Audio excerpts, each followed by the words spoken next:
हाँ हाँ, लेट हो गई थी, लेट हो गई। ठीक है, चलिए। अभी पवन जी सबको म्यूट कर दीजिए, और जिनको प्रश्न है खाली उनको हैंड रेज करने दीजिए। हाँ सर, श्योर।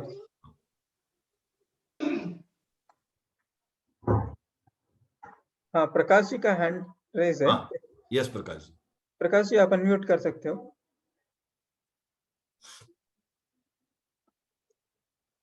रिकॉर्डिंग चालू है। हाँ सर, मेरे को एक जिज्ञासा थी। जैसे आपने प्रकृति बंद, स्थिति बंद, अनुभाग बंद और प्रदेश बंद, हाँ तो भी स्थिति बंद में ड्यूरेशन, हाँ, तो इसमें और सत्ता में क्या फर्क है सर? सत्ता और ये स्थिति बंद, सत्ता में भी तो ड्यूरेशन ही होता है ना? हाँ बराबर है, लेकिन बंद में क्या हुआ कि जब बंद लगा आपको, हाँ उस समय ये डिसाइड हुआ कि कितनी स्थिति है। जी। और सत्ता है जब कर्म अस्तित्व में है, उसको बोलते हैं सत्ता में है। अच्छा अच्छा अच्छा। वो हाँ, मतलब जिस समय जो कर्म अस्तित्व अस्तित्व में आएगा या उदय में आएगा? अस्तित्व में। नहीं नहीं, उदय अलग बात है, कर्म तो हाँ जैसे ही बंद हुआ अस्तित्व में आ गया। अच्छा, तो वही सब उसी समय सत्ता हो जाएगी, चालू हो हाँ, जाएगी। लेकिन उसमें तो स्थिति तो जो भी थी शुरू में थी, सत्ता काल में परिवर्तन भी संभव है ना, उदीर्णा हो सकती है, जी संक्रमण जी हो जी सकता जी है, सर, जी सर, जी सर। अपवर्तन हो सकता है, उद्वर्तन हो सकता है। तो उसमें स्थिति में उस समय जब बंद हुआ तब ये डिसाइड हुआ था, इसलिए बंद में 4 प्रकार बताए। अच्छा।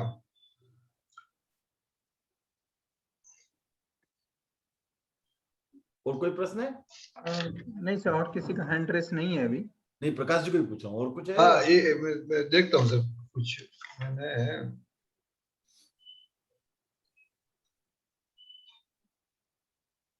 ठीक, मेरे दिमाग में जब आएगा तो मैं हैंड रेज कर दूंगा सर। ओके, तो आज चर्चा करेंगे 9 तत्वों पर। तो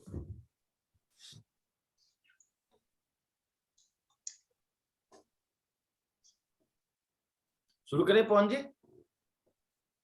हाँ, खाली 10 पार्टिसिपेंट ही है सर अभी। हाँ ठीक है, कोई बात नहीं ना, जितने क्या फर्क पड़ता है। ठीक, ठीक है सर। दो एक दो प्रश्न हो रहे तो ले लेते हैं, नहीं तो शुरू करते हैं, उसमें क्या।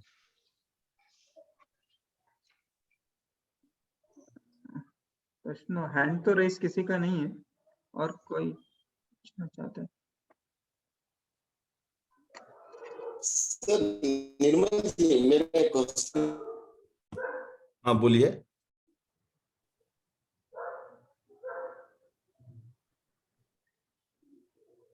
आवाज नहीं आ रही है बराबर उनकी।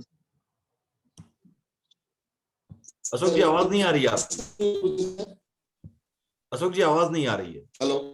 हाँ अब बोलिए।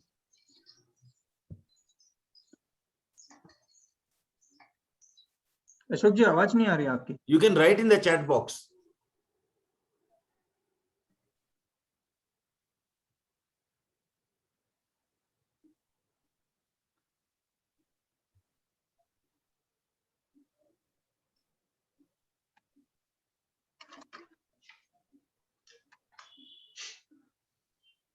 यस अशोक जी।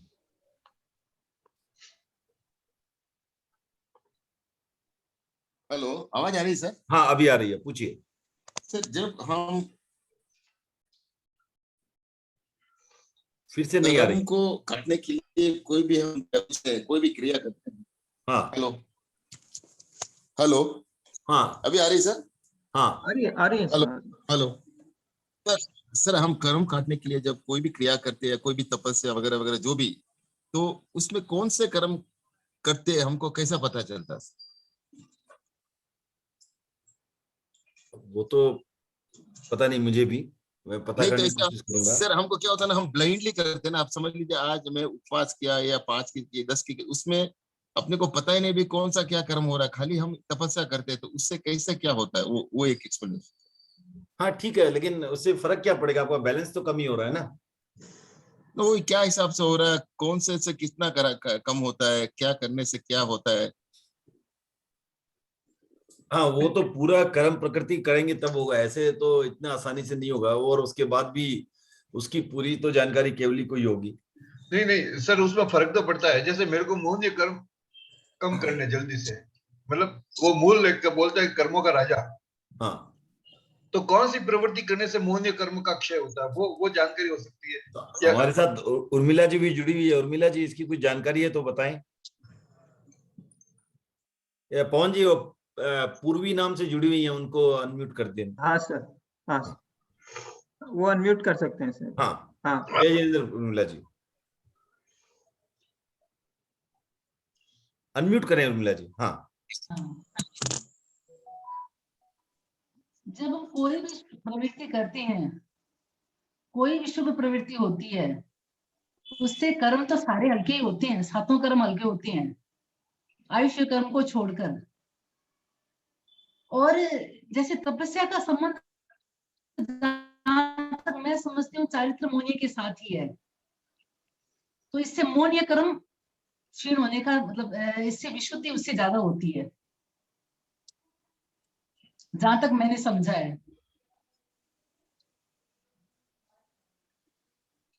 क्योंकि त्याग का संबंध चारित्र मोहनीय के साथ है, संबर के साथ है।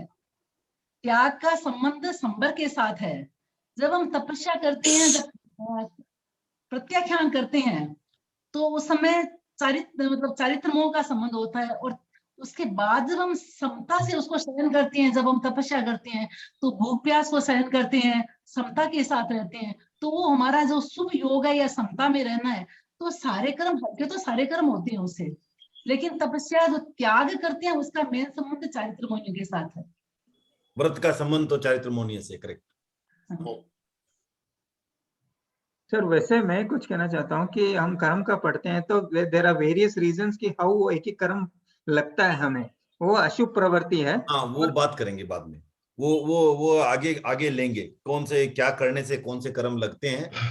तो और उसके ऑपोजिट करने से वो कर्म छूट ऐसा कोई जरूरी नहीं है, अपोजिट करने से होगा ऐसा जरूरी नहीं है। लेकिन ठीक है, वो चर्चा का विषय रहेगा, उसकी चर्चा करेंगे जरूर कि क्या करने से कौन से कर्म लगते हैं, इसकी चर्चा अवश्य करेंगे। ठीक है, तो आज की क्लास अब शुरू करते हैं। ठीक है।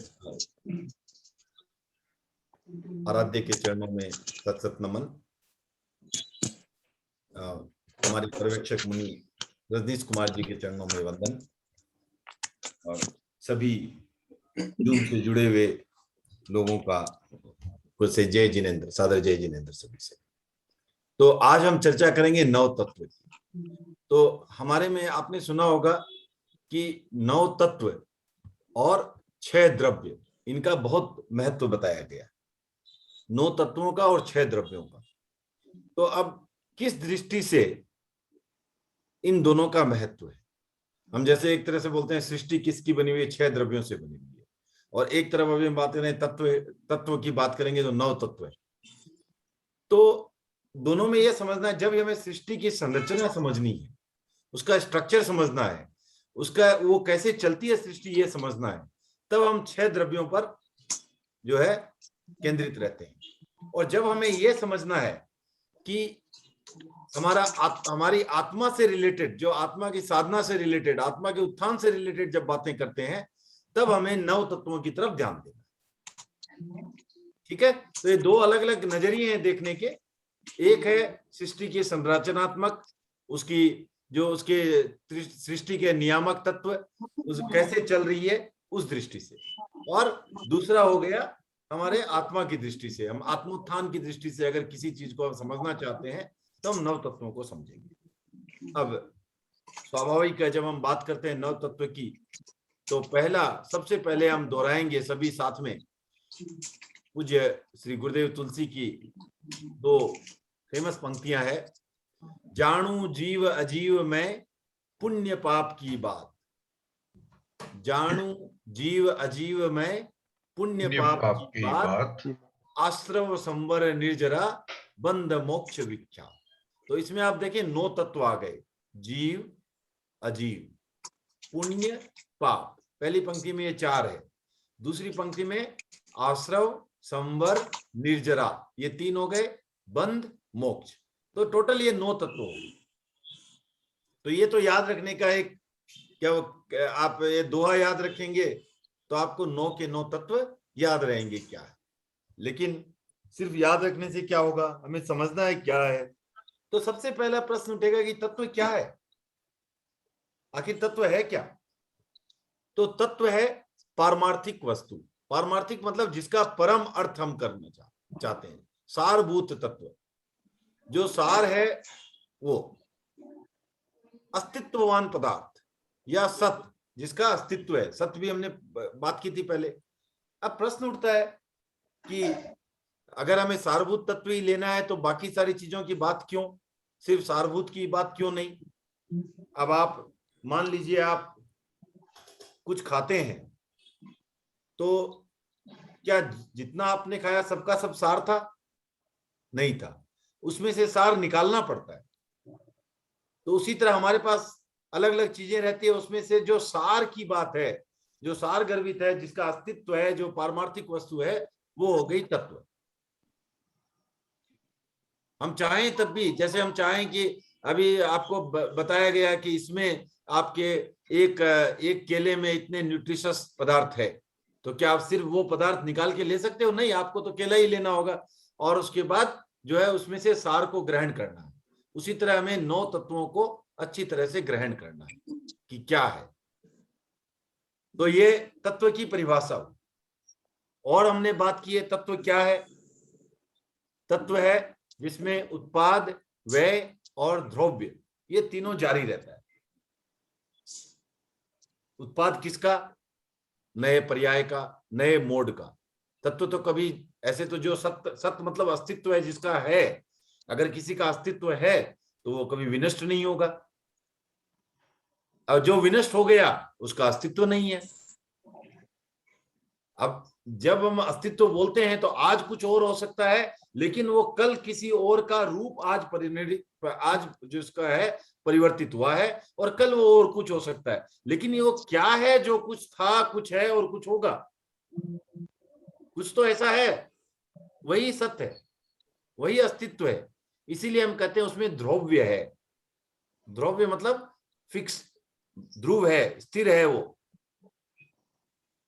और लेकिन पर्याय के रूप में जैसे बदलता रहता है, उस रूप में जो नया रूप बना उसका उत्पाद हुआ, मतलब उसका उत्पादन हुआ, और जो पुराना रूप था उसका व्यय हुआ, मतलब पुराना रूप समाप्त हो गया। तो ये उत्पाद, व्यय और द्रव्य युक्त है तत्व। फिर प्रश्न उठता है कि ओके ठीक है, तत्व समझ गए, कितने प्रकार के तत्व हैं? तो तत्व के 9 प्रकार हैं, जो हमने उस दोहे में बात भी की थी। तो आप देख लें, उसी सीक्वेंस में है। जाणु जीव अजीव में, तो जीव अजीव पहले 2, फिर पुण्य, फिर पाप, फिर आश्रव, फिर संवर, फिर निर्जरा, बंध और मोक्ष। ये 9 तत्व है। अब हमें समझना है इन 9 तत्वों को विस्तार से कि ये क्या है। तो पहला तत्व आता है जीव। तो जीव क्या है? जिसमें चेतना हो और जिसमें जानने की प्रवृत्ति हो, तो वो जीव है। तो जीव जो है चेतनावान, जिसमें चेतना है वो जीव है। और जीव की और भी ज्यादा व्याख्या की जा सकती है, लेकिन उसको आज उसमें नहीं जाएंगे, फिर कभी अवसर मिला तो उसको लेंगे। आज सिर्फ ये समझते हैं, मोटे तौर पर 9 तत्वों को समझना है। तो जीव जिसमें चेतना है, उसमें जानने की प्रवृत्ति है।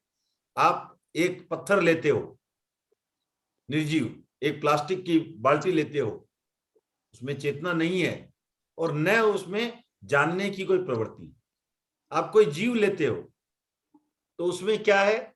जानने की प्रवृत्ति है, चेतना है उसी का। और चेतना जो है वो जीव का लक्षण है। चेतना क्या है? जीव का लक्षण है। तो ये हो गई आपको जीव की परिभाषा। फिर अजीव। अजीव कौन है? जिसमें चेतना ना हो, जिसमें चैतन्य नहीं है, वो हो गया अजीव। राइट? तो जीव के उदाहरण क्या है? जैसे हम लोग सब यहाँ जो बैठे हैं वो जीव है, भगवान महावीर भी जीव है। अजीव का उदाहरण क्या है? पुस्तक है, पन्ने हैं, टॉयज हैं, ये सारे अजीव हैं। ठीक है, तो हमने जीव और अजीव को देखा। अब जाते हैं पुण्य। पुण्य क्या है? जो आपके कर्म लगे हुए हैं, जो शुभ रूप में उदय में आने वाले कर्म पुद्गल समूह है, उन्हें पुण्य कहा जाता है। जो आपके कर्म लगे हुए हैं वो दो रूप में उदय में आ सकते हैं, शुभ रूप में आ सकते हैं, अशुभ रूप में आ सकते हैं। तो जो शुभ रूप से उदय में आने वाले कर्म पुद्गल हैं, उन्हें पुण्य कहा गया। फिर पाप। पाप क्या है? अशुभ रूप से उदय में उदय आने वाले कर्म पुद्गल समूह का नाम है पाप। ये जस्ट पुण्य का उल्टा। क्लियर? प्रकाश जी, आपको कोई प्रश्न है? आपने हैंड रेज किया हुआ। सो जैसे जीव में एक आपने गुण बताया जिसमें जानने की प्रवृत्ति हो। हाँ, तो इसमें जानने से आपका आशय क्या इंद्रिय शक्ति से है? हाँ? जानने से आपका आश्रय क्या इंद्रिय शक्ति से है? नहीं नहीं नहीं, कोई भी ऐसे भी जानने की प्रवृत्ति वही इंद्रिय। तो आप जैसे मान लीजिए आप सिद्ध हो गए जो, हाँ, वो भी जानते हैं, जानने की प्रवृत्ति तो उनमें भी चल रही है ना। पृथ्वी काय को कैसे इस अपेक्षा से हम पृथ्वी काय या फिर पृथ्वी काय भी जानती है, वनस्पति काय को हम हाँ वनस्पति काय भी जानती है। आप वनस्पति वगैरह का भी उदाहरण आता है, जहाँ कोई विपरीत परिस्थितियां आती है तो वो मुरझाने लगती है, और अच्छी प्रवृत्तियां आती है तो वो मुस्कुरा उठती है, मन लहला उठती है। तो ये क्या हुआ? आखिर तो कुछ जाना तभी तो हुआ, वरना उनका ज्ञान इतना विकसित नहीं है हमारे जैसा, लेकिन ज्ञान तो है। क्योंकि चेतना है वही ज्ञान है। चेतना जो है वो क्या है? चेतना दो रूप में आती है, ज्ञान और दर्शन। अगर वो नहीं है तो जीव ही नहीं है। चैतन्य जो है मुख्य गुण है। ठीक है ना? ओके, तो ये हो गया, हमने चार की बात की अभी तक, जीव, अजीव, पुण्य और पाप। फिर आती है आश्रव। आश्रव क्या है? कर्म ग्रहण करने वाली आत्मा की जो अवस्था है या प्रवृत्ति है, उसे हम कहते हैं आश्रव। आश्रव हो गई जिस प्रवृत्ति से हम कर्म ग्रहण करते हैं, जिस आत्मा की जिस अवस्था से हम कर्म ग्रहण करते हैं। तो मान लीजिए इसका उदाहरण क्या हो सकता है? जैसे आप में क्रोध है, मान लो कसाय है, तो ऐसी अवस्था में आप क्या करोगे? कर्म ग्रहण करोगे। तो वो अवस्था जो हुई वो हो गई आश्रव। ठीक है, तो यहां ये डिफरेंशिएट करना जरूरी है, कर्म और आश्रव एक ही नहीं है। कर्म जो है, जो हमें लगे वो कर्म थे, और जिस प्रवृत्ति से, जिस अवस्था से, जिस आत्मा की जिस अवस्था से, आत्मा के जिस प्रयास से हमें कर्म लगते हैं, वो हो गया आश्रव। ठीक है,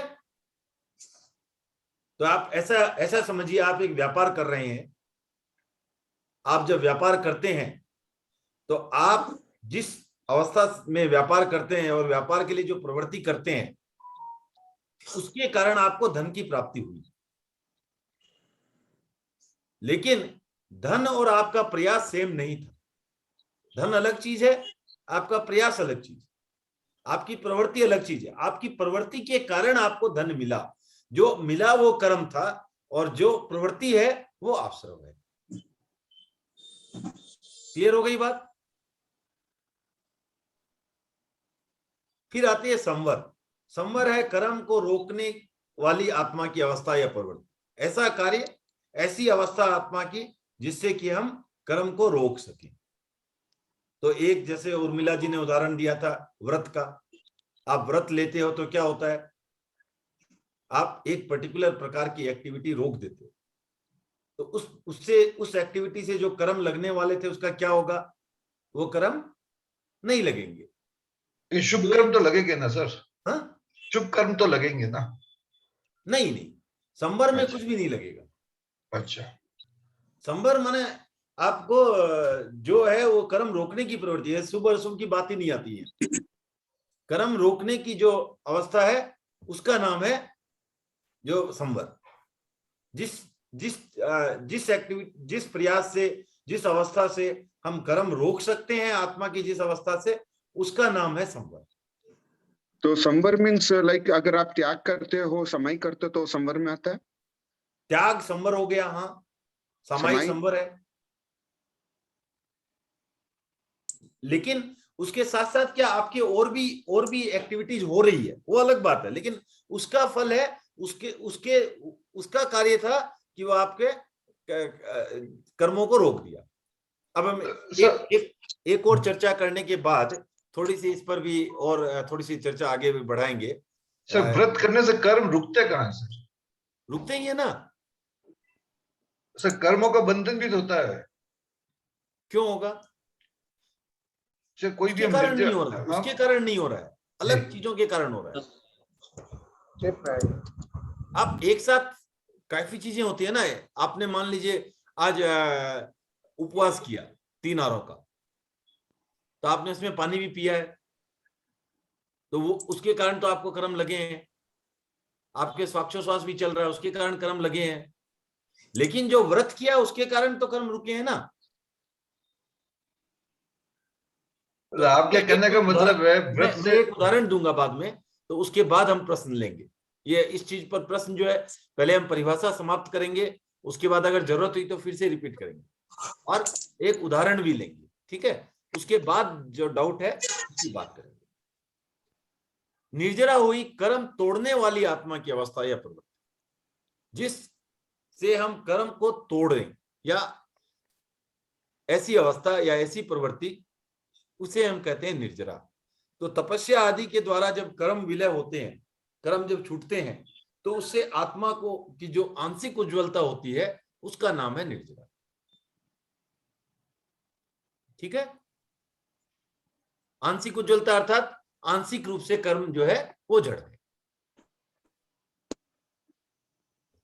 और बंध है आत्मा के साथ एकीभूत जो कर्म पुद्गल समूह है जो लगे हुए हैं आपके, वो हो गया बंध।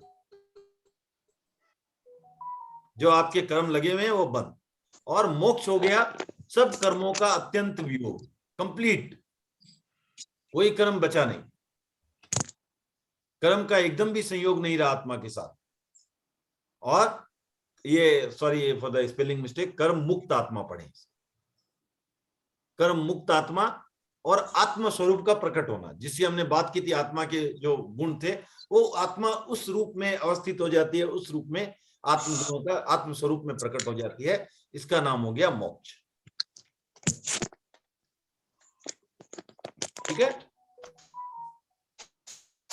तो अब ये इसको लेने के पहले मैं एक आपको हाँ जीव के दृष्टांत बताता हूं। पहले जीव क्या है एक एग्जाम्पल लेते हैं, उसके बाद जाएंगे फिर जो अभी पिछली बातें कर रहे थे। तो इसमें कुछ बातें ध्यान देने योग्य अभी तक भी जितनी बताई उसमें भी, लेकिन उन पर फिर से विस्तृत चर्चा करेंगे। जीव को आप एक तालाब के समान माने। जीव एक तालाब है, एक उदाहरण है ये, ठीक है? तो अजीव क्या हुआ? तालाब का अभाव रूप, सॉरी ये फिर से एक स्पेलिंग मिस्टेक है, अभाव नहीं अभाव रूप, मन तालाब नहीं होना, ये हो गया अजीव। तालाब का अभाव रूप हो गया अजीव। तो ये हो गया जीव और अजीव मोटा। ओके, अब क्या है, हमें आश्रव को देखना। आश्रव क्या है? पुण्य पाप क्या है? पुण्य और पाप का है तालाब का निकलता हुआ पानी। तालाब से जो पानी निकल रहा है, तो आपने वहां क्या बात की थी? उदय। पाप पुण्य क्या थे? जो उदय में आए कर। तो उदय में आए मतलब कि अब जो उदय में आ गए वो हमारे साथ से क्या हो रहे हैं? निकल रहे हैं या रह रहे हैं हमारे साथ? निकल रहे हैं। उदय में आए मतलब झड़ रहे हैं ना, निकल रहे हैं। जो निकल रहे हैं, तो इसी तरह तालाब से जो पानी निकल रहा है वो हो गया पुण्य और पाप। फिर आश्रव क्या है? तालाब का नाला है, जिससे पानी, नया पानी अंदर आता रहता है। ठीक है? आश्रव हो गया उस तालाब का नाला है, नाले से क्या होगा? पानी अंदर आता। और संबर क्या है, उस तालाब के नाले को रोकना है। आप तालाब के नाले को रोक दिया आपने तो पानी वहां से नहीं आएगा। अब आप ऐसा समझो कि ऐसा भी हो सकता है कि तालाब में 5-10 नाले हैं, आपने 2 को रोका तो उतना तो फायदा हुआ। तो ऐसा नहीं कि मैं सबको नहीं भी रोक पाया तो 2 को रोको, 3 को रोको, जितना रुकते रोको उतना वो संबर। फिर निर्जरा क्या है कि तालाब से उलीच कर, माना हाथ से उलीच कर या कोई अन्य उपाय से आपने जो पानी निकाला तालाब से, वो हो गया निर्जरा। ठीक है, जब क्या होगा, जब पानी निकलेगा तो क्या हो, निर्जरा हुई, वो पानी कम हो गया। पानी जो बंद है, जो क्या है, तालाब के अंदर का जो पानी है वो बंद है। और मोक्ष क्या है, जो खाली तालाब है वो मोक्ष, पूर्ण रूप से पानी खत्म हो गया, वो मोक्ष है। अब इसमें किसी को कोई प्रश्न है तो पूछे। सर एक सेकंड, एक करेक्शन कर देता हूं, 1 सेकंड।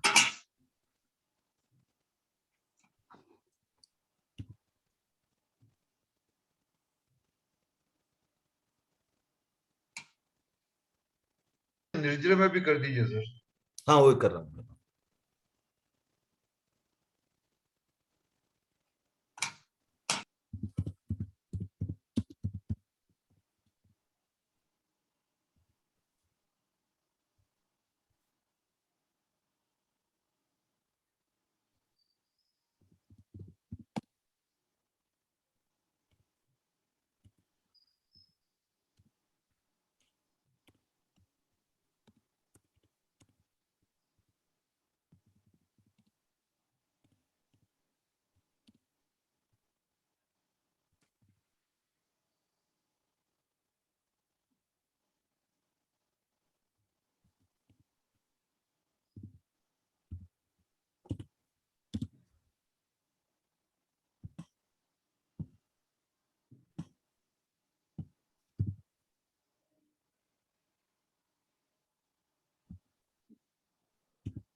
एक और थी, वो बाद में कर देंगे। अन्य उपायों से। हाँ, ओके, थैंक यू।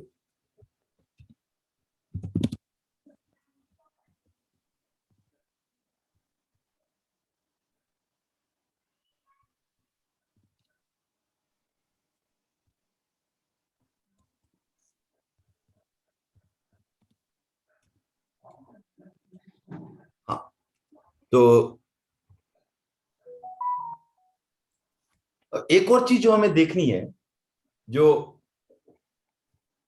बंध और पुण्य और पाप, ये तीनों ही कर्म है। तीनों में क्या फर्क?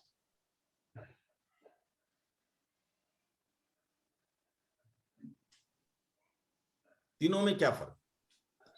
बंद तो जब कर्म लगे हुए हैं, उनकी जो अपने बंधे हुए हैं, कोई फल नहीं दे रहे, उस स्थिति को बंद कहते हैं। और जो कर्म बंधे हुए कर्म फल देते हैं, तो जो फल देने की जो स्थिति है उसे पुण्य या पाप के रूप में कहते हैं। पूर्ण रूप से सही नहीं है महेंद्र जी, आंशिक रूप से सही है। जब वो उदय में आ जाते हैं तब भी, जब तक वो हमारे से नहीं जड़ते हैं तब तक वो बंदी है। क्योंकि जब वो विपाक में आ जाते हैं, फल देना शुरू भी करते हैं, तो तुरंत ही नहीं झड़ जाते हैं। वो हो सकता है कि उनका उदय काल रहे, कुछ हो सकता है कोई कर्म है जो आपको 6 महीने तक विपाक दे रहा है, तो उस समय तक भी वो बंधे हुए तो हैं, वो धीरे धीरे निकल रहे हैं। अब जैसे आप उदाहरण के तौर पर आप एक टैंक ले लो, पानी की आपने भरी है, पानी की टैंक भरी है। अब जो भरी हुई है, जितना पानी है वो कर्म का बंद है। अब आपने उसकी टोंटी खोल दी तो मतलब पानी निकलना शुरू हो गया, उदय में आ गया। लेकिन क्या उसी समय वो टैंकी खाली हो जाएगी? नहीं, उसमें समय लगेगा। तो जब तक वो पूरी टंकी खाली नहीं हो जाती उसका कुछ ना कुछ अंश तो बंद है। तो इस तरह जो बंद है वो जो भी कर्म हमारे साथ आत्मा के साथ जुड़े हुए हैं जितने भी समय तक वो बंद है। इसका जो पुण्य पाप की स्थिति में जो कर्म जड़ गए हैं, नहीं जड़ गए नहीं, उदय में आ गए पुण्य पाप है, जो अभी फल दे रहे हैं आपको उदय में आ गए। जी, जो उदय में आ गए वो पुण्य पाप, ठीक है ना। एक ये अंतर हो गया। और दूसरा वर्क इन प्रोग्रेस भी बंद है, हाँ, मतलब करेक्ट वो भी बंद है। तो कई बार हम कहते हैं, बोलचाल की भाषा में कहते हैं ऐसा कार्य मत करो पाप लगेगा। तो लगने वाला पाप नहीं है, लगने वाला अशुभ कर्म है। जब उदय में आएगा तब पाप। जब तक उदय, टेक्निकली स्पीकिंग ठीक है, वो बोलचाल की भाषा में बोलते हैं और सब समझते हैं, कोई बात नहीं है, लेकिन टेक्निकली स्पीकिंग उस समय अशुभ कर्म लगे। और जब वो उदय में आएंगे तब वो पाप या पुण्य। ऐसा भी हमने देखा कि संक्रमण जैसे लास्ट टाइम देखा, ऐसा हो सकता है कि हमें लगे तो अशुभ में और वो हमने संक्रमित करके उसको शुभ कर दिया, तो काम तो किया था अशुभ लगाने वाला और भोग रहे हैं पुण्य के रूप में, वैसा भी हो सकता है। यस संजय जी प्रश्न पूछे। Sir, you have mentioned when you mentioned कि निर्जरा में तपस्या is part of निर्जरा. Yes. And when I asked if tap is part of samvar, you said yes. So tapasya not tap, vrat. Vrat, yeah. Vrat is also tapasya, ना?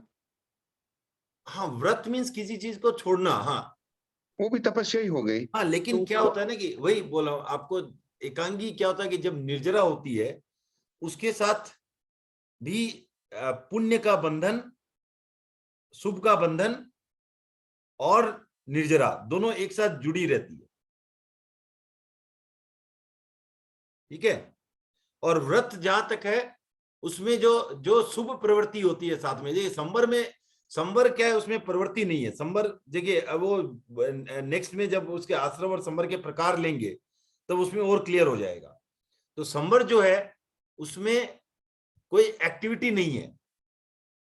संवर क्या है कि जो भी आपके अशुभ प्रवृत्ति है उसका त्याग मात्र संवर है,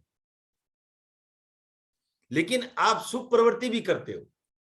जैसे आपने सामायिक की, सामायिक इटसेल्फ में संवर है, लेकिन आप सामायिक में जब भी कर रहे हो, स्वाध्याय भी कर रहे हो, ये सब एक्टिविटीज भी कर रहे हो, जिसके कारण निर्जरा भी होती है, लेकिन वो सामायिक का हिस्सा नहीं थी। सामायिक क्या थी? सामायिक था एकमात्र, सामायिक में आपने क्या संकल्प लिया, एक मुहूर्त तक आप कोई भी सावध्य प्रवृत्ति अर्थात पापकारी प्रवृत्ति मन से, वचन से, काया से न करेंगे न कराएंगे, ये आपने त्याग लिया। तो उस त्याग के कारण आपके कर्म रुके आने वाले, लेकिन आपने साथ साथ जब तब स्वाध्याय ये जो किया उसके कारण आपको ये भी हुआ।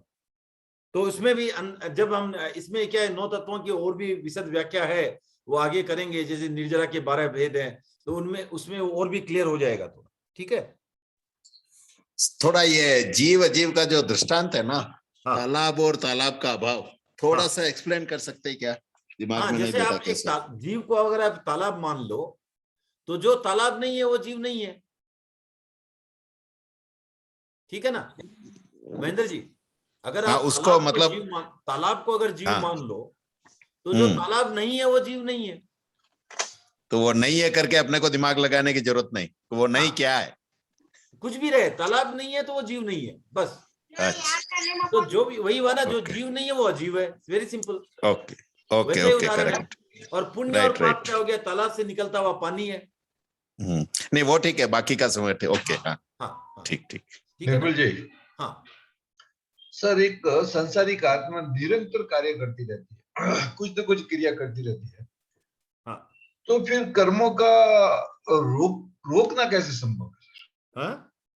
तो फिर कर्मों को रोकना कैसे संभव? वही मैंने आपको बताया ना कि जैसे आपके तालाब में 5 नाले हैं जी, तो आपने 2 बंद किया, वो भी रोकना ही है ना। अच्छा, पूर्ण रूप से पूर्ण तो नहीं रोक सकते आप, हाँ पूर्ण अच्छा, तो कब रोक सकते हैं उसकी भी बात करेंगे। हाँ बराबर, अयोग अयोग होगा तब। हाँ समझ गया हाँ। सर मैं। हाँ, तो पूर्ण नहीं, बट जो रोकना है वो रोकना ही है ना। अच्छा, चाहे वो आंशिक रूप से भी हो। हाँ, आंशिक रूप से वही वही कर सकते हो आप। जी जी सर, ओके। ठीक है ना। ठीक है। इसलिए आपको अब पता है, जैसे तालाब में 5 नाले, आपने 2 को डाटा दिया तो 2 को डाटा दिया, क्या फर्क पड़ता है, उतना तो कम हुआ। समझ में आ गई सर बात। ठीक है ना। ओके। ओके, चले आगे। Anybody has question now? Hello, हाँ सर, एक मिनट। हाँ हम 10 अवस्था पढ़े थे पहले, कर्म की 10 अवस्था। तो हाँ अभी भी हम जब आश्रव पढ़ रहे थे तो वो भी एक अवस्था और प्रवृत्ति दोनों आपने बताया। हाँ। तो वो उसमें अवस्था में देखिए, एक पहले आप ये देखो, हमने वो क्या बात की थी, कर्म की अवस्था, वो अजीव की अवस्था है, ओके, ये आत्मा की ये अवस्था। आत्मा की अवस्था है। तो ओके, अब कर्मों के कारण आत्मा की क्या अवस्था होती है उसकी भी बात करेंगे, आत्मा के क्या भाव होते हैं उसकी भी बात करेंगे। आज नहीं कर रहे हैं, वो भी लेंगे। ठीक समझ है गया। ना। तो वो कर्म की अवस्था अलग है, आत्मा की अवस्था अलग है। हाँ, समझ गया, अभी समझ गया सर, थैंक यू। ओके, हाँ, ठीक। तो अब क्या हमने ये भी सुना है कि मूल तत्व तो भाई 2 ही है, जीव और अजीव। फिर आज 9 की क्या बात कर रहे हैं? ठीक है ना। हमने बोला मूल तत्व 2 है, आज बोल रहे हैं 9 है, तो क्या कंफ्यूजिंग हो जाता है। तो ये क्या, विस्तार की अपेक्षा से ये 9 है। तो अब अगर हम कहते हैं कि 2 भी है, इसका मतलब जो बाकी जो भी 9 तत्व हैं, I should be able to categorise in jeev and अजीव ओनली। अगर वो है तो वैसा भी होना चाहिए कि भाई सब तत्वों को लेकर के मैं बता सकूंगी ये जीव है या अजीव है। अब एक तरीका होता है कि हम याद कर लें, उससे अच्छा है कि हम समझें कि क्या है और कैसे हम निर्णय कर पाए, कोई बताए तो वो जीव है या अजीव है, तो उसको हम थोड़ा स्लो चलेंगे। हम उससे निर्णय करते हैं कि क्या जीव है, क्या अजीव है और क्यों। तो पहले ये समझ लेते हैं कि जीव क्या है। जो जीव है वो भी तो जीव है ही है, जीव की अवस्था है वो भी जीव है, और जीव की प्रवृत्ति है वो भी जीव है, बाकी सब अजीव है। ये हो गई हमारी परिभाषा।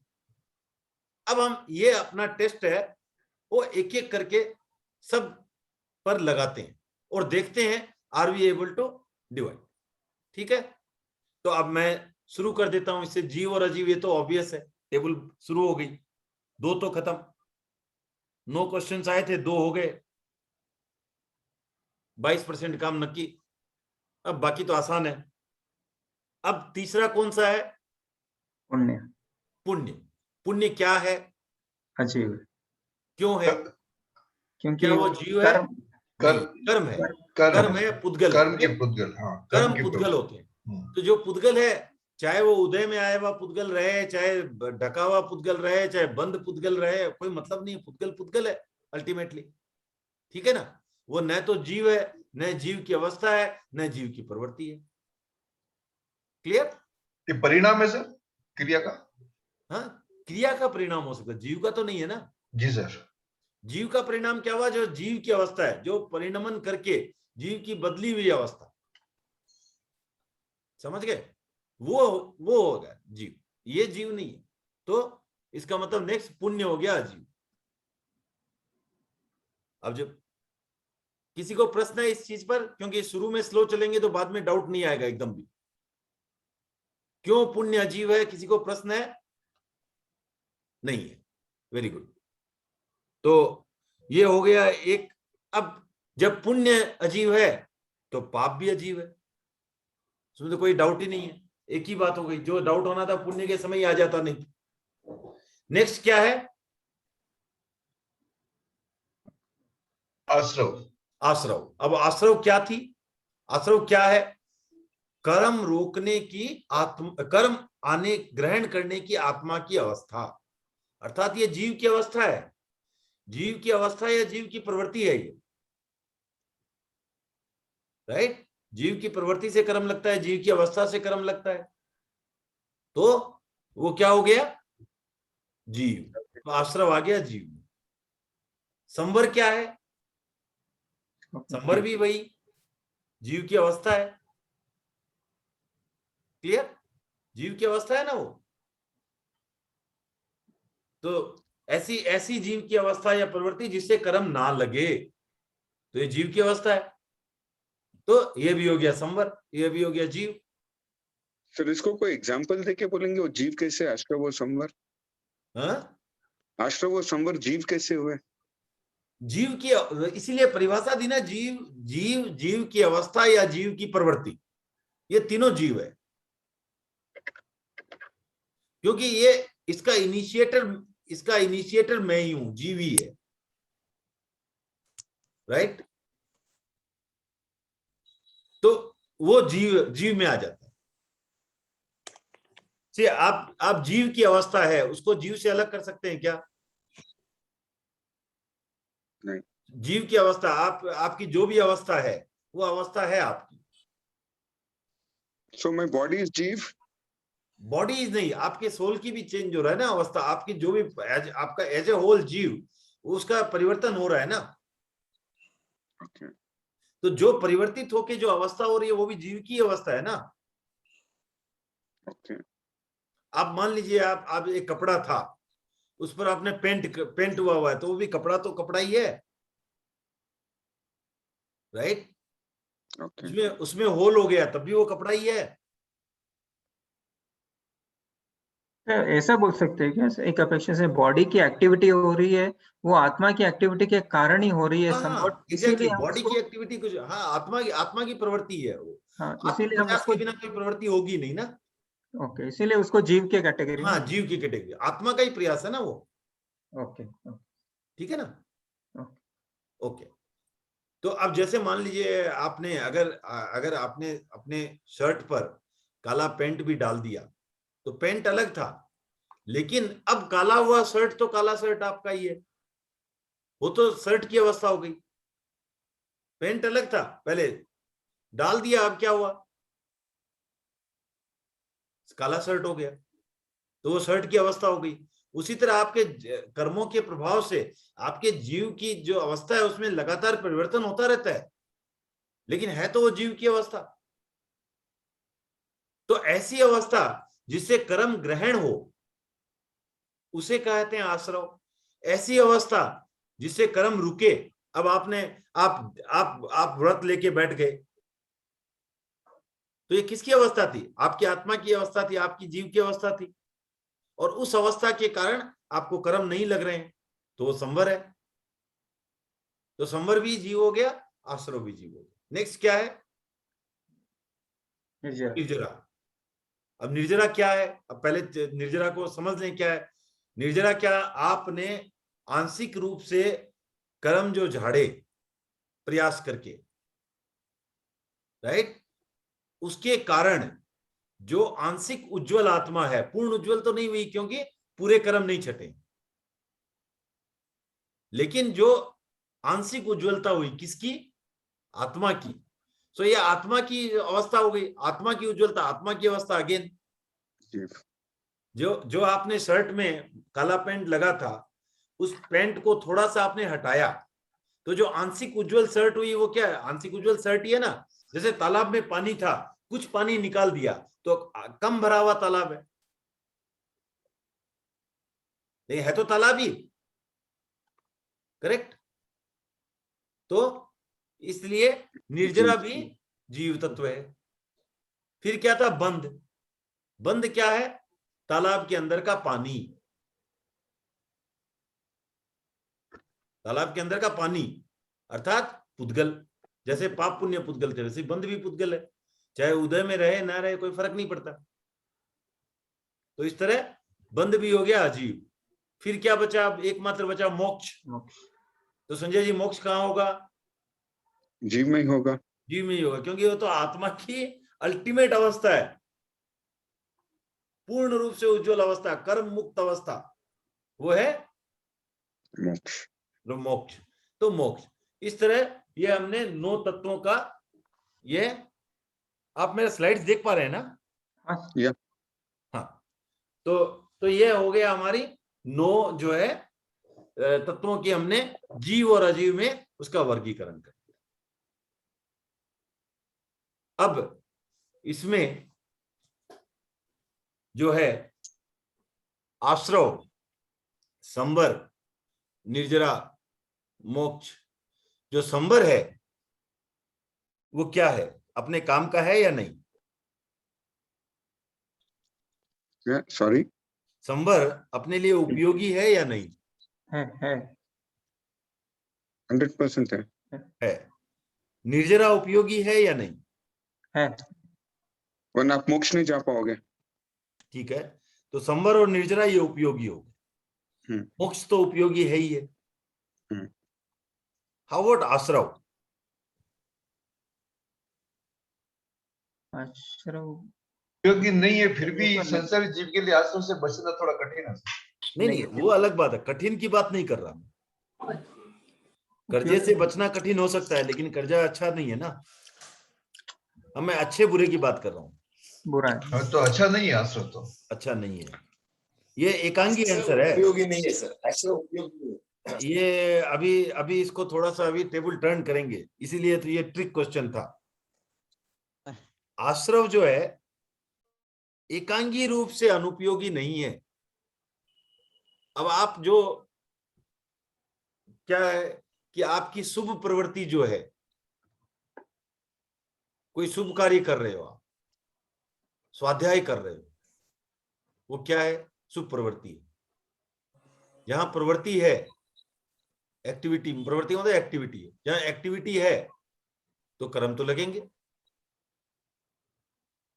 कर्म लगेंगे। लेकिन उसके साथ साथ जो है अशुभ कर्मों की निर्जरा भी होगी। शुभ के कर्म लगेंगे और अशुभ की निर्जरा होगी।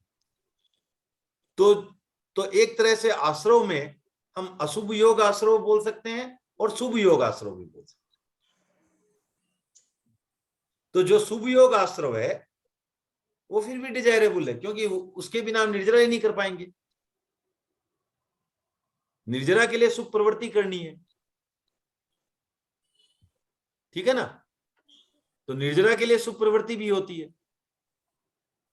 अशुभ प्रवृत्ति जो है वो है जो अवॉइडेबल है। इसको किसी को कमेंट है या डाउट है तो पूछ सकते हैं, या किसी को लगता है मेरे को बताने में त्रुटि हो रही है तब भी बता सकते हैं, करेक्शन कर सकते हैं, जिसको अगर किसी को इस चीज की और विस्तृत जानकारी हो। निर्मल जी, आपको आश्रम वापस समझाना पड़ेगा। हाँ, आश्रव हुआ आत्मा जीव की ऐसी अवस्था या प्रवृत्ति जिसके कारण हमें कर्म लग रहे हैं। तो जैसे हमने उदाहरण दिया था, जीव का उदाहरण दिया था तालाब से। तो तालाब में जो नाला है, अगर तालाब में कोई नाला ना रहे तो बाहर से पानी के अंदर आ सकेगा?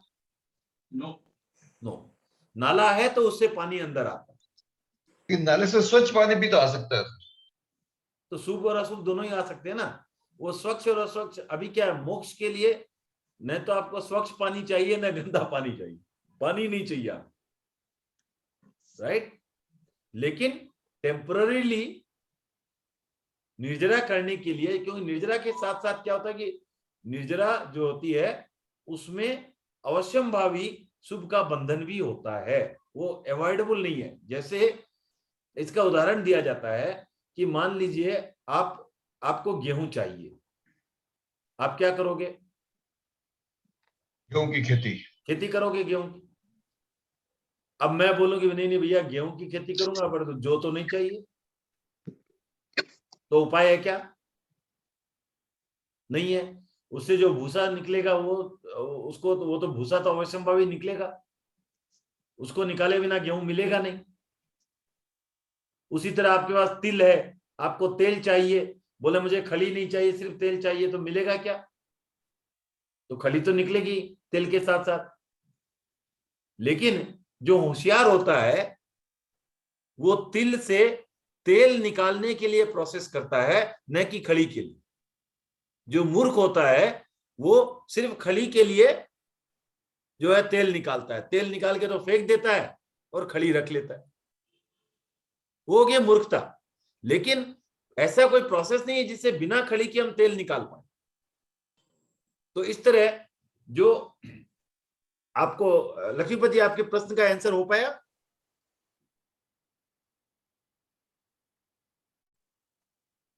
Is mute, okay yes sir. Okay. तो इसलिए हम जो है निर्जरा जो है वो शुभ योग के कारण होती है, और वो आश्रव भी है। आश्रव क्यों है?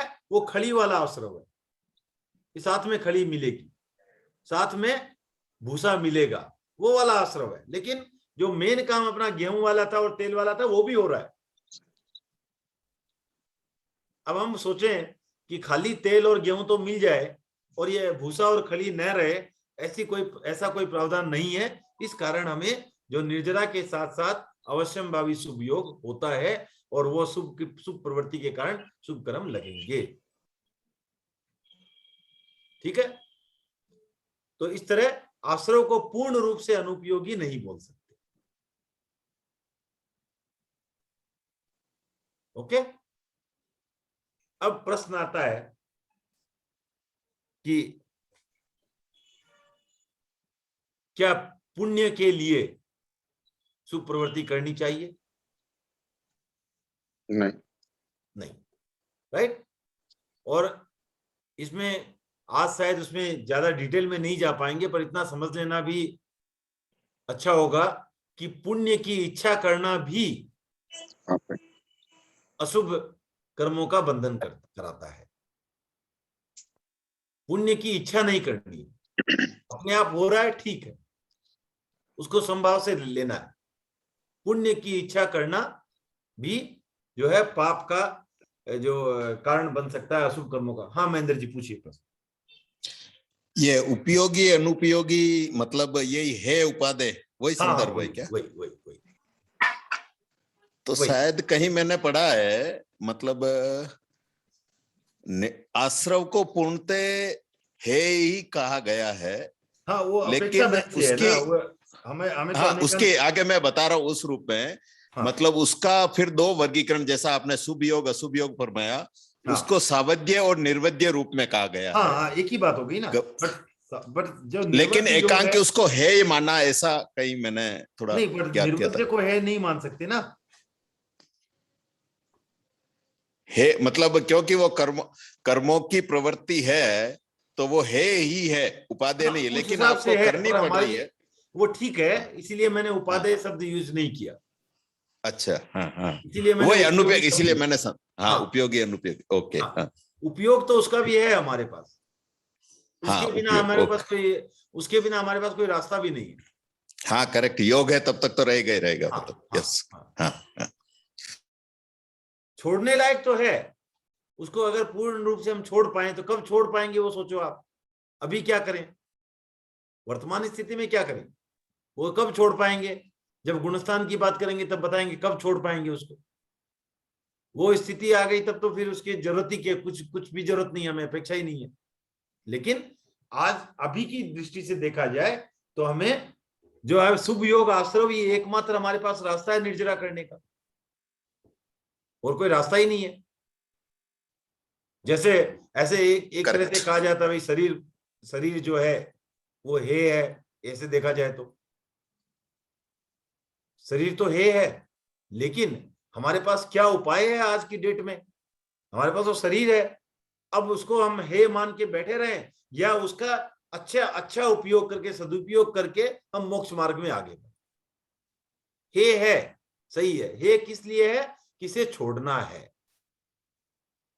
इसे छोड़ना है, इस दृष्टि से हे है।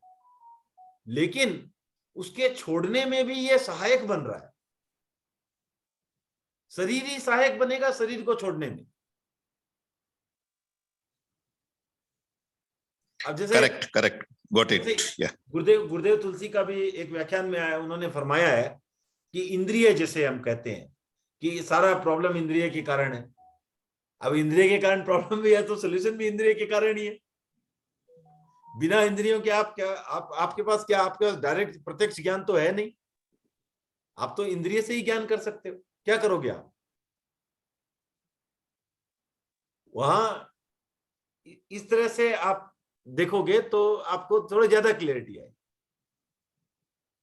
तो हमें हमारे लिए जो है शुभ योग आश्रव जो एकमात्र रास्ता है निर्जरा का, ये समझते हैं। और किसी को कोई प्रश्न? आज इसी पर चर्चा करते हैं और ज्यादा नया कुछ नहीं लेंगे, 9 तत्वों पर ही बात करेंगे। मतलब मोक्ष की ओर बढ़ने के लिए शुभ योग आश्रम का होना भी जरूरी है। हाँ जरूरी है ना।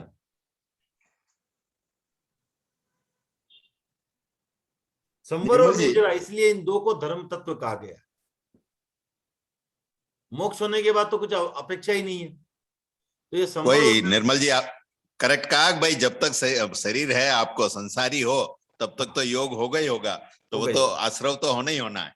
हाँ शुभ हाँ, उसको शुभ बनाना है, वो निर्जरा के माध्यम से करना है बस। हाँ, उसको निर्जरा का माध्यम बनाना है। निर्जरा का एकमात्र माध्यम भी वही है हमारे पास। और किसी को कोई प्रश्न या कोई कमेंट? हाँ निर्मल जी। हाँ सर, ये जब निर्जरा होता है तो बहुत बार क्या स्थिति के हिसाब से ऑटोमेटिकली भी हो जाता है, हम कोई प्रयत्न नहीं करते हैं तो भी शुभ योग होता है, जैसे आश्रय होता है, क्या पुण्य बनता है क्या? देखिए, इसमें निर्जरा के दो प्रकार बताए गए हैं, सकाम निर्जरा और अकाम निर्जरा। काम नहीं किया। हाँ। ओके, ये दो प्रकार बताए गए हैं। और एक तीसरा तो निर्जरा की बात कर रहा हूँ। एक मिनट मैं बता रहा हूँ, अभी आपको बता रहा हूँ। हाँ। एक तीसरा प्रकार भी स्वामी जी ने बताया, उसका नाम दिया सहज निर्जरा। ठीक है, सकाम निर्जरा कब होती है? यहां काम से अर्थ समझे कामना, सकाम माने कामना के साथ। कामना किसकी? मोक्ष की। आपको मोक्ष की कामना है, मोक्ष की इच्छा है, आप मोक्ष की इच्छा के अनुरूप कुछ कार्य कर रहे हो, उसके उद्देश्य से कुछ कार्य कर रहे हो, उसका नाम हो गया सकाम निर्जरा। ठीक है। अकाम निर्जरा हुई, आपने कार्य तो किया लेकिन आपको मोक्ष वगैरह का कोई उद्देश्य नहीं था। आपने उपवास किया, ऐसे ही किया, मोक्ष वगैरह के लिए नहीं किया। ठीक है। आप क्या, जैसे आपने मान लो ऐसे ही उपवास किया, शरीर बनाने के लिए उपवास किया, बिना व्रत किए, व्रत भी किया, मान लो आपने शरीर बनाने के लिए किया, लेकिन अच्छा, व्रत की भी बात है, वो काफी कौन व्रत ले सकता है उसकी भी एक चर्चा अलग ही चलेगी, तो इसलिए आज उसमें नहीं उलझेंगे। आप ये संकल्प बोल दो, उसे व्रत मत बोलो। अभी आपने भी संकल्प लेके उपवास किया, किसी और ने भी, जिसकी मोक्ष की कामना है उसने भी संकल्प लेके किया उपवास, और जिसको नहीं है शरीर बनाने के लिए भी किया, दोनों की निर्जरा होगी। लेकिन जिसने मोक्ष के लक्ष्य से किया है उसकी निर्जरा और अच्छी होगी, ज्यादा होगी, और जिसने वो संकल्प नहीं करके किया है, जो और कामों के लिए किया है, उसे उसका जो है असर कम होगा। तो ये तो हो गई सकाम और अकाम निर्जरा। एक तीसरी होती है सहज निर्जरा। सहज निर्जरा क्या हुई कि जैसे मान लीजिए आप व्हाइट शर्ट पहन के एक कचरे की नाली में पड़े, कादे की नाली, ठीक है, आप वहां पड़े हैं। अब क्या होता है, नाली में क्या होगा? पानी बहता रहता है, गंदा पानी। जब गंदा पानी बहा तो आपके शर्ट से क्या होगा? गंदगी आएगी, कुछ गंदगी हटा के ले जाएगा। जो पानी बहा उसके अपने साथ भी तो शर्ट की थोड़ी गंदगी ले जाएगा या नहीं ले जाएगा? गंदगी छोड़ के जाएगा। नहीं, वो भी करेगा, साथ में आपके शर्ट की लेके भी जाएगा थोड़ी। आपके जो यहाँ जो कचरा जितना लगा हुआ था उसका कुछ अंश तो उसके साथ जा सकता है ना, जो पानी बह रहा है। पॉसिबिलिटी है, जाता है। ओके। और कुछ है जो वो छोड़ के जाता है, नई गंदगी। लेकिन क्या उससे आपकी शर्ट एकदम भी थोड़ी सी भी उजली होगी क्या? नहीं होगी। ये हो गया सहज निर्जरा का उदाहरण, जहां कर्म अपने आप जो उदय में आए झड़ गए। तो आपने जब तक संवर और निर्जरा का मार्ग नहीं समझा है तब तक तो वो लगते रहते हैं और आपको कुछ मतलब ही नहीं है उससे। अपने आप ही जैसे बिना कुछ किए भी जिसका टाइम आ गया वो तो झड़ेगा ना कर्म। तो उसका नाम स्वामी जी ने दिया सहज निर्जरा, जो कि उपयोगी नहीं है। सकाम और अकाम निर्जरा दोनों उपयोगी है, एक ज्यादा उपयोगी है, एक थोड़ी कम उपयोगी है। लेकिन दोनों उपयोगी है। सहज निर्जरा जो है वो उपयोगी नहीं। तो निर्मल भाई, हाँ for example if I am doing a fasting, हाँ आई नो जैन धर्म कहता है कि भाई त्याग करो, मैंने त्याग किया। हाँ मैं जानता हूँ कि इससे मेरी निजरा होती है, मैंने ये किया। बट हाँ। साथ में मुझे ये भी लगता है कि ये करने से मेरा हेल्थ भी मेंटेन होता है। हाँ, तो वो किस कैटेगरी में आएगा? वो दोनों का मिक्स हो गया, तो इम्पैक्ट कम होता है। इम्पैक्ट कम होगा। हाँ, लाइक अभी आपको हम क्यों रात की हेल्थ सौगन चाहिए? करते हैं, नहीं हम लोग रात की सौगन करते हैं तो कहते हैं इट इज हल्का फीलिंग होता है, तो हेल्थ के लिए भी अच्छा है। हाँ, लेकिन आप मुख्य वो साइड इफेक्ट रहने दो उसको। वो आपको जैसे बताया गेहूं और भूसा, करेक्ट? या आप खेती क्यों कर रहे हो? गेहूं के लिए या भूसा के लिए? गेहूं के लिए। गेहूं के लिए। तो वो उद्देश्य रखो, उद्देश्य गेहूं का ही रखो। नहीं, मन में आ जाता है ना, काफी बार उपवास करे तो हेल्थ मेंटेन होता है, आई एम फीलिंग लाइट। वो ठीक है, उस दिन आप ऐसा कुछ करो कि आपके दिमाग में ना आए।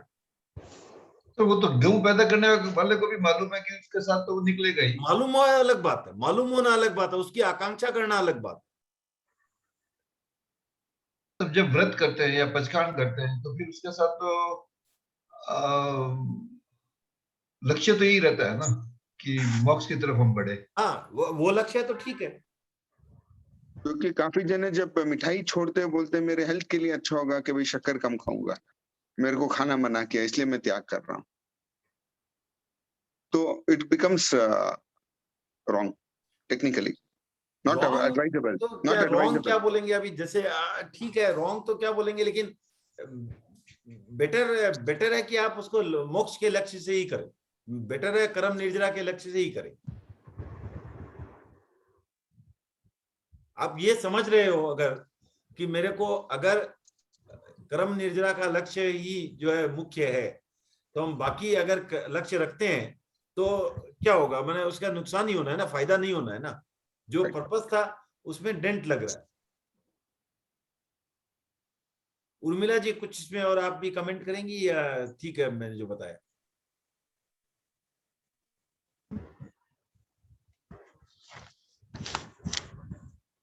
जी एक क्वेश्चन है इसके लिए related। एक मिनट पहले लक्ष्मीपति जी एक बार उर्मिला जी का इस पर कमेंट ले लेते हैं। जब त्याग करते हैं तो हमारा मुख्य उद्देश्य तो आत्मशुद्धि का ही होना चाहिए, मोक्ष का ही होना चाहिए। उससे हम पतले होते हैं क्या, वो उसका साइड है। जैसे आपने कहा ना कि वो भूसी, वो तो मिलनी अपने आप मिलेगी, लेकिन हमारा मुख्य उद्देश्य मोक्ष का ही होना चाहिए, या आत्मा की पवित्रता का ही होना चाहिए। लेकिन साथ साथ अगर हम अगर उसको भी उद्देश्य बनाते हैं तो असर कम होता है, करेक्ट? हाँ हाँ। जैसे कोई अभी कहा कि भाई किसी को डायबिटीज है और उस मिठाई का त्याग कर, मतलब मिठाई छोड़ता है, तो हाँ। उसका मुख्य उद्देश्य वो त्याग का नहीं है, उसका स्वास्थ्य का है, इसलिए वो अकाम निर्जरा हो गई, सकाम निर्जरा नहीं होती फिर वो। यदि वो त्याग करता है तो सकाम निर्जरा है, लेकिन यदि उद्देश्य उसका स्वास्थ्य है तो फिर सकाम निर्जरा नहीं है। Thank you. ओके, लक्ष्मीपति जी आपका प्रश्न था कुछ? हाँ निर्मल जी, जब काफी टाइम हम लोग साधु संतों के पास जाते हैं तो उनको अर्ज करते हैं गोचरी के लिए। हाँ। तो वो टाइम भी देते हैं कि मैं कल आऊंगा या परसों आऊंगा। हाँ। और एक होता है कि अचानक कभी स्वतः ही आ जाते हैं। हाँ। अभी निर्जरा दोनों में हो रही है। एक हाँ। में जितने मैंने मन से बोला, मन से अर्ज किया, उसमें मुझे निजरा का मेरा भाव ज्यादा है, और एक मैंने कुछ बोला नहीं है, स्वतः ही आ गए, तो वो होगी सहज निर्जरा। नहीं, वो सहज निर्जरा नहीं हुई। वो आने के बाद भी आपके मन में भिक्षा, उनको गोचरी देने का भाव होना चाहिए ना, शुद्ध गोचरी देने का भाव होना चाहिए। वो अगर नहीं है तो नहीं होगी। और ऐसा है, अगर आप जब भी खाते हो उसके पहले आप सिर्फ भाव में गोचरी कर सकते हो। ओके। आचार्य जी से एक जर्मन स्कॉलर मिले थे, हरमन जैकोबी, संभवतः यही नाम था। उन्होंने कहा कि मैं तो आपको मैंने साधु की गोचरी के बिना भाव में कभी भोजन नहीं करता हूं, और उससे गोचरी का लाभ हो जाता है। भाव में हो गया ना। ओके। क्योंकि हमेशा मैं याद रखता हूं कि आज अगर अगर कोई मेरे रहे तो मैं गोचरी देने का भाव रखता हूं, यहाँ कोई आए तो गोचरी देने का भाव रखता हूं। ये मन की परिकल्पना सिर्फ भावनाओं से, तो जैन धर्म में वैसा आप देखोगे तो मनोयोग, वचन योग और काय योग, 3 प्रकार के योग होते हैं ना। तो मन के भावों का बहुत बड़ा योग है। जो मन और मन का जो होता है ना, उसका मल्टीप्लिकेशन फैक्टर आप समझ सकते हो कितना होता है। आप जैसे मन का सीपीयू है ना, उसका गीगाहर्ट्ज बहुत ज्यादा है। ओके।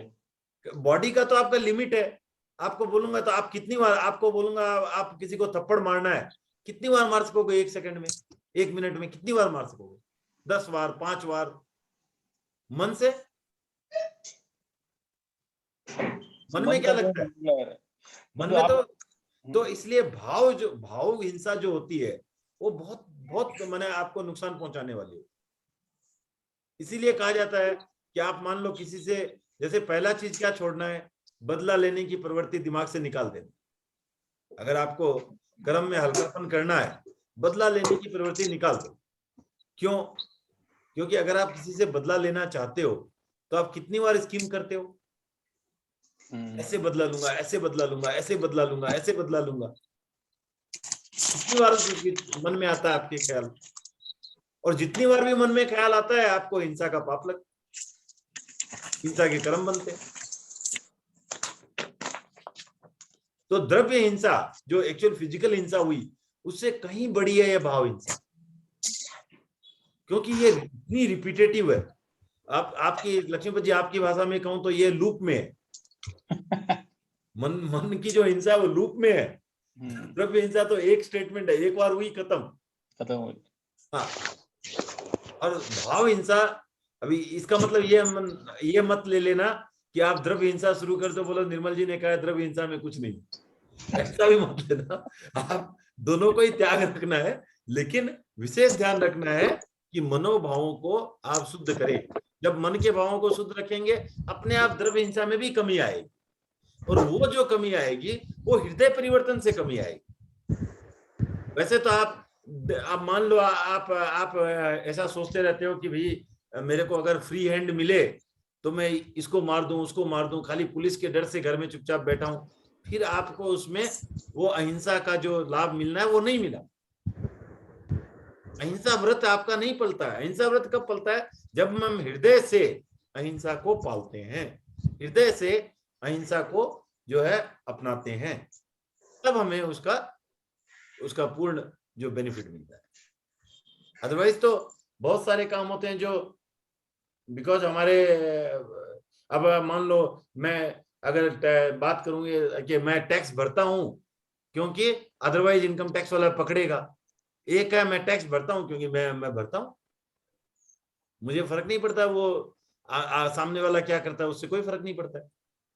तो वो दोनों अलग अलग स्तर की बातें हो गई, समझ रहे ना? हाँ। तो वही वहां पर भी, यहां पर भी यही बात है। एक है मुझे अहिंसक बनना पड़ रहा है, एक मैं अहिंसक हूं, दोनों में बहुत बड़ा फर्क है। तो ये चीज आप दो पहलू, इससे दो जो विचारणीय बिंदु आए, एक तो अहिंसक बने, अहिंसक मजबूरी में ना बने, दूसरा मनोभावों को जितना हो सकता है शुद्ध रखें। सर इसमें गौरक्षा भी आता है सर, जैसे गौरक्षा में हम अहिंसा का पालन करते हैं। क्या सोगी बोलिए? गौरक्षा में हम अहिंसा का पालन करते हैं? नहीं, रक्षा करना अहिंसा का पालन नहीं है। ये रक्षा जो है, आप रक्षा करना अहिंसा नहीं है, न मारना अहिंसा है। जीव जीवे तो दया नहीं, मरे तो हिंसा जान। हाँ, जीव जीवा तो दया नहीं, मरे तो हिंसा मत जान। तो गौशाला से कोई पुण्य नहीं होता? नहीं होता। हाँ, नहीं, पाप होता है, अशुभ का बंधन होता है। अशुभ का बंधन। हाँ, क्योंकि देखिए एक हार्ड फैक्ट है कि कोई भी एक्टिविटी न्यूट्रल नहीं होती है, या तो शुभ है या अशुभ है। अगर शुभ नहीं है तो अशुभ है, वेरी सिंपल टेस्ट। कोई भी एक्टिविटी न्यूट्रल नहीं होती है, या तो वो शुभ है या अशुभ है। अगर शुभ नहीं है तो अशुभ है, सिंपल सी बात है। तो निर्मल जी, गौशाला अशुभ क्यों होगी? क्योंकि गाय को आप सपोर्ट कर रहे हैं, हेल्प कर रहे हैं, अशुभ हो गई? हाँ, गौशाला अशुभ कैसे हो गई? गौशाला अशुभ नहीं है, आपकी एक्टिविटी अशुभ है। जहां पर जो धर्म कहाँ है, जहां संयमी का संयम पोषण। का पोषण हो।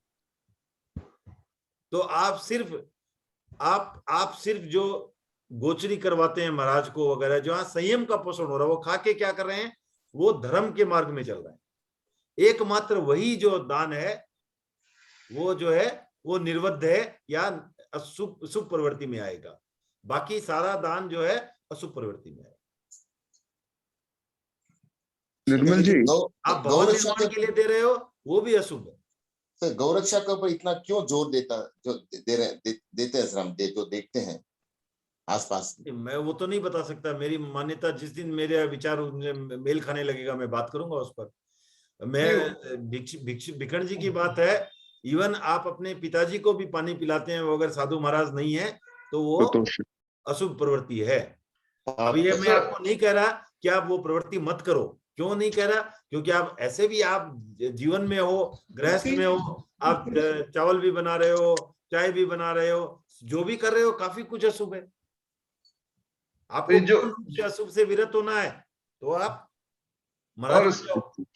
गौशाला में जो धर्म बताते हैं ना, उनकी मान्यता ये है कि छोटे जीवों को बड़े जीव मार दे तो कोई हिंसा नहीं है। नहीं, ठीक है, मैं उनकी मान्यता है बड़े जीवों के पोषण के लिए। हमारी मान्यता में जो है कोई भी जीव की रक्षा, जो है सीधी सिंपल सी बात है, रक्षा अगर धर्म होता तो पैदा करना भी धर्म होता। तो वो एक ही कैटेगरी में आ जाता है। तो रक्षा धर्म नहीं है। धर्म है सिर्फ जो है सिर्फ और सिर्फ न मारना, जो अहिंसा है।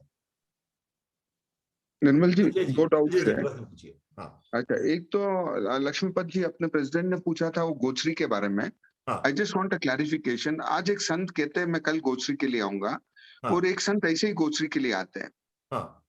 काफी बार जब वो संत ऐसे ही गोचरी में आता है, अपने मन में ये भाव आता है कि भाई अगर वो पहले बोल देते तो हम तैयार रहते हैं। तो उसमें तो दोष लगता है। हाँ, आप अगर कुछ भी तैयार करते हैं महाराज के लिए तो वो पाप का काम है। हाँ, तो मन में भी आता तो पाप का अशुभ कार्य हो गया। देखिए, जो कार्य एक से समझ लो, आप जो काम करना, करवाना या अनुमोदन करना, तीनों एक ही बात। और काम मन से, वचन से और काया से, तीनों फिर एक ही बात है। मन में आया या किया, एक ही बात है। अच्छा, सेकंड आपने ये पॉइंट बोला कि किसी को बचाना धर्म नहीं है। हाँ, ओके। अपने में ये मान्यता है कि अगर कोई साध्वी तकलीफ में है, से कोई अटैक करता है जानवर या कुछ, तो कोई साधु हो तो भी वो जाके बचा सकता है, नॉट वाइस वर्सा।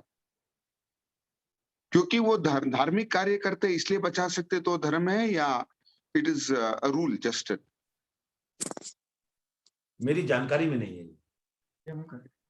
किसी के, महेंद्र जी या उर्मिला जी किसी की जानकारी में है तो बताएं, कि बताने की कृपा करें, क्योंकि मुझे जानकारी में नहीं है ये। लेकिन ऐसा है कि उन पर कुछ संकट आता है तो ऐसा जो काफी जगह चित्रण में आया हुआ है कि उनके लिए भी कोई सावध्य प्रवृत्ति करके आप नहीं बचा सकते। जैसे मान लीजिए कोई एक ऐसी अवस्था आ गई जहां पर कोई साधु बहुत प्यासा है और वहां पर आपको पक्का पानी नहीं मिल रहा है, आप कच्चा पक्का पानी, आप पानी नहीं पिलाओगे तो वो साधु शायद तड़प के मर जाए।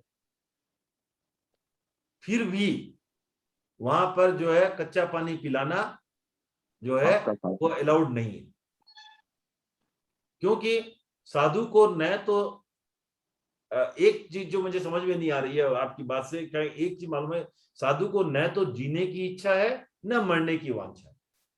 साधु जो है दोनों में संयमी समतावान है, जीने में भी समतावान है, मरने में भी समतावान। वो सहजता से लेता है, समता से लेता है। तो ऐसे में कोई भी एक्टिविटी ऐसी की जाए तो अगर निर्वध्य प्रवृत्ति से बचाया जा सकता है तो ठीक है, क्योंकि वहां संयमी को बचाया जा रहा है, तो उसमें कोई पाप का बंधन तो, अशुभ का बंधन तो नहीं है मेरे ख्याल से। उर्मिला जी कुछ कहना चाहेंगी इसमें? हाँ, विरुद्ध प्रवृत्ति से बचाया जा सकता है, एक साधु भी साध्वी को बचा सकता है। हाँ, इससे तो हम कहते हैं कलपता नहीं है, लेकिन वैसी स्थिति आती है तो साधु साध्वी के प्राणों की रक्षा कर सकता है निर्बद्ध प्रवृत्ति से। और वो भी इसलिए क्योंकि वो संयमी है। हाँ, संयमी है। सर आज But not with an act of violence. हाँ, But not with an act of violence. नहीं, Only with an act of protection. Yes yes, जैसे आप जो कर रहे हो गोचरी देखिए, वो सेम ही है ना। आप निर्बद्ध प्रवृत्ति से उनकी रक्षा ही तो कर रहे हो, नहीं खाएंगे तो मर ही जाएंगे ना। Okay. आप अगर वैसे लो तो आपकी निर्बद्ध प्रवृत्ति से उनकी रक्षा हो रही है, नहीं तो कितने दिन जिएंगे बिना खाए बिना पानी पिए आप जो। लेकिन वहां भी ध्यान इतना ही रखना, सावध्य प्रवृत्ति ना हो। इसलिए आपने जो मेरे मन में ये आया भी था जब लक्ष्मीपति जी ने पूछा था कल, बता के भी, तो लक्ष्मीपति जी जब बता भी दें तो भी आप उनके लिए कुछ एक्स्ट्रा मत करो। ये बताया तो इसलिए कि भैया आप उस समय घर में हो या नहीं हो, उस दृष्टि से कई बार साधु बोल भी देते हैं कि भाई कल गोचरी करने का भाव है, अगर आप बोलो नहीं मैं तो व्हाइटफील्ड जाऊंगा, तो फिर क्यों आए हो, इस दृष्टि से बोल सकते हैं। लेकिन आप इस तरह इशारा ना, इसको इस इशारे को ऐसे ना लें कि भाई अब मरा जा रहे हैं तो कुछ बना लो अच्छा से। हाँ, तो पाप लगेगा, तो पाप लगेगा। निर्मल जी इसके हिसाब से तो साधु अगर अचानक आए तो वो ज्यादा अच्छा है ना सर? वो एक क्या इसमें नहीं तो अदरवाइज क्या ना, अपना कंट्रोल, थॉट्स कंट्रोल नहीं होते, हम कुछ ना कुछ कर देते हैं। अगर सडनली आ जाए तो वो सहज ही हो जाता है। वो ठीक है, लेकिन मैं उसको दूसरी तरह से भी कह सकता हूँ कि वो आने के बाद भी आप समता रख करके आप वैसा ही कड़ा व्यवहार कर रहे हो जैसा शास्त्र सम्मत है, तो और भी अच्छा है। आप अपने आप पर कंट्रोल भी दिखा रहे हो। देखिए उसकी विवक्षा होती है। आप बेंगलोर जैसे शहर में है, अब कोई आपको 2 किलोमीटर चल के आपके घर का आ रहा है और आप घर में मिलो ही नहीं, या दरवाजे बंद है, तो उस दृष्टि से वो तो न तो वो घंटी बजा सकते हैं न कुछ कर सकते हैं, क्या करे वो। तो उस दृष्टि से बता भी दिया तो कोई आपत्ति नहीं है। लेकिन अगर उनके बताने के लिए मन में ये है कि आप अशोक जी लड्डू पेड़ा बना के रखेंगे, तो भैया वो कर्म तो न तो साधु का है न आपका है। वो सबको बराबर नजरों से देखता है, बराबर लगेगा, वो तो नियम है। और अगर आपने ये देखा कि महाराज खुश हो जाएंगे, मैं इनके लिए अच्छा अच्छा बना देता हूं, तो आपको पाप लगेगा।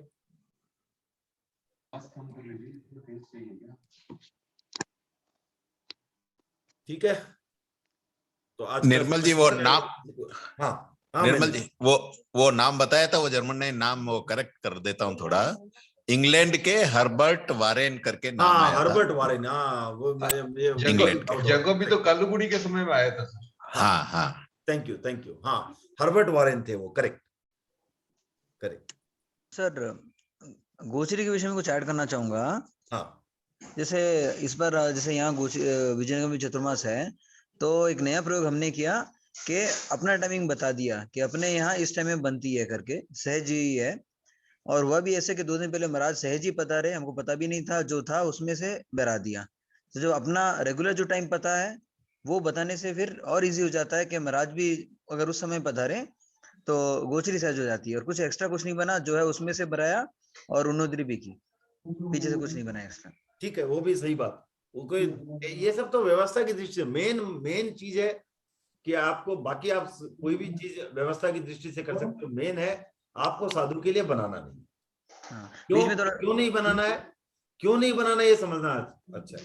क्योंकि उन्होंने, अगर उनको मालूम है कि आपने उनके लिए बनाया है, उनके लिए हिंसा की है, तो उन्होंने जो व्रत लिया है 3 योग और 3 करण से, उसका क्या होगा।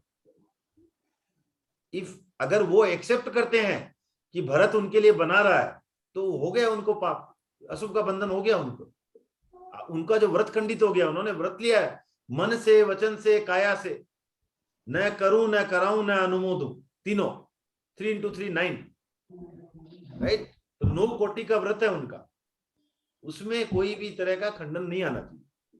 और एज ए श्रावक हमारा ये कर्तव्य है कि हम उनके इस व्रत निर्वहन में उनकी मदद करें, सहायता करें, न कि जो है उसको तोड़ने में या गली निकाल करके कुछ करें काम।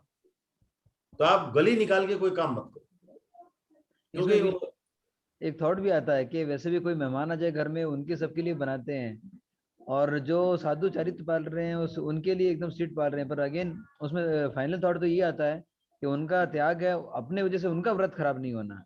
थोड़ी भी अगर गली ढूंढेंगे, आपका भी खराब हो रहा है, अपना तो दोनों तरफ ही हो रहा है। नहीं, दोनों तरफ नहीं हो रहा है, नहीं, दोनों तरफ नहीं हो रहा है। आज मैं आपके घर आता हूँ, मैंने त्याग नहीं लिया, आप मेरे लिए बना सकते हो। हिंसा तो कर ही रहा हूँ ना सर। नहीं, हिंसा, वही बोल रहा हूँ, तो दोनों में फर्क है, वही बोल रहा हूँ मैं। हाँ, यहाँ डबल, मुझे उस चीज का त्याग नहीं है कि मेरे लिए कोई बनाए तो, लेकिन उनको त्याग था, तो आपको डबल खमियाजा भुगतना पड़ेगा। एक तो आपने हिंसा की, वो तो बराबर थी, लेकिन किसी और के आपने संयम में बाधा डाली है, व्रत तोड़वाए। हाँ, तो आपको डबल नुकसान होगा। तो हम भी वही अभी ट्राई करने, जितना हो सके सहज ही, जैसे हो सके ना हो सके नहीं, 100% साधु के लिए कुछ नहीं बनाना, ये संकल्प यहाँ बैठे हुए हर व्यक्ति का होना चाहिए। वो चीज तो है। उसके अलावा भी जैसे मतलब महाराज के उपयोग में जैसे चीज आए, अपने पास सहज ही उपलब्ध हो, और सिर्फ एक आहार का व्रत नहीं है, बाकी बुक्स हो या कोई और भी चीज हो। जैसे आपने जो मेरे को उत्तराधन दे रखी है, वो हर चतुर्मास में महाराज के ही काम आई है। वो ठीक है। इस हिसाब से जितना महाराज को उपयोग आ सके वैसी चीज अपने पास रहे, सहज जी वो करने की कोशिश कर रहे हैं। अपने को बदल रहे हैं, अपने का शेड्यूल चेंज कर रहे हैं, जिससे क्या है कि वो सहज ही बैठ जाए, अलाइन हो जाए। और ऐसे नहीं कि उनके लिए बस एक दिन जल्दी उठ के खाना बनाना, वो चीज अवॉइड कर रहे हैं। हाँ, लेकिन अगर आपने उनके लिए डंजो करवाई है तो पाप। हाँ, वो देना, वो तो मैंने मेरे लिए करवाई थी। बराबर, फिर ठीक है, फिर कोई दिक्कत नहीं है, बड़ी भी है सर। हाँ, चलो अच्छी बात। तो आज इतना ही रखें, और किसी को कोई लास्ट कमेंट है तो लेते हैं, नहीं तो इतना ही रखते हैं। आज टाइम भी अति हो गया, थोड़ा 9 मिनट एक्स्ट्रा हो गए। किसी को कोई प्रश्न या कुछ कमेंट है तो लास्ट 1 मिनट। कृतज्ञोस्मि। ये कमेंट नहीं है। कोई खा नहीं रहा तो मैं बोला कृतज्ञोस्मि बोल दे। सर एक चीज ये ना, शुभ योग आश्रव से शुभ कर्मों का बंधन होता है, पर उस शुभ कर्मों से शुभ कार्य होंगे, शुभ प्रवृत्ति होगी, जिससे कि और निर्जरा होगी, इसलिए उसको शुभ मानते हैं ना। लिखा हुआ नहीं, शुभ प्रवृत्ति और अशुभ प्रवृत्ति का ऐसा है कि जिस प्रवृत्ति से अशुभ का बंधन हो उसे अशुभ प्रवृत्ति कहते हैं, जिस प्रवृत्ति से शुभ का बंधन हो उसे शुभ प्रवृत्ति कहते हैं। शुभ योग आश्रव जब होता है, हाँ, तब शुभ पुण्य का बंध होता है, शुभ का बंध होता है। हाँ, कोई पुण्य तो उदय में आएगा, तब पता नहीं क्या होगा उसका तब तक। हाँ, शुभ योग का बंद हो गया। हाँ। तो अच्छा, उदय में आने से फिर कुछ उस अच्छा, ये तो संक्रमण भी तो हो सकता है ना। हाँ, और पुण्यानुबंधी पाप हो भी सकता है ना सर। हाँ, पुण्य, करेक्ट। वो ज्यादा लंबे शब्द यूज नहीं करने, मेन सिंपल सी बात। बांधा शुभ भोगने के समय अशुभ बना सकते थे, बांधा अशुभ भोगने के समय भी शुभ बना सकते थे, संभव है। हर कर्म में संभव नहीं है, कुछ में संभव है, निकाचित है तो संभव नहीं है। पर शुभ प्रवृत्ति कर करके ही मोक्ष जाएंगे। एक टाइम तक शुभ प्रवृत्ति करना ही पड़ेगा, क्योंकि योग चालू है। हाँ, ओके, क्लियर, ठीक है। चलिए इतना ही रखते हैं आज। थैंक यू सभी को। जय जिनेंद्र। जय जिनेंद्र। जय जिनेंद्र साहब, दालचंद जी साहब। ओम आराम। हम सब गुरुदेव के आभारी हैं। एकदम गुरुदेव के हम सब क्या है, और आज के गुरुजी के आभारी हैं। आज के हमारे तो आज के तो 3 यहाँ और भी 2 गुरुजी बैठे हैं। उर्मिला जी का भी बहुत बहुत आभार, आपका भी बहुत बहुत आभार महेंद्र जी। सभी की निर्जरा हुई, बहुत बहुत आभार। Thank you, bye. ओम आराम। Thank you. रात्रि।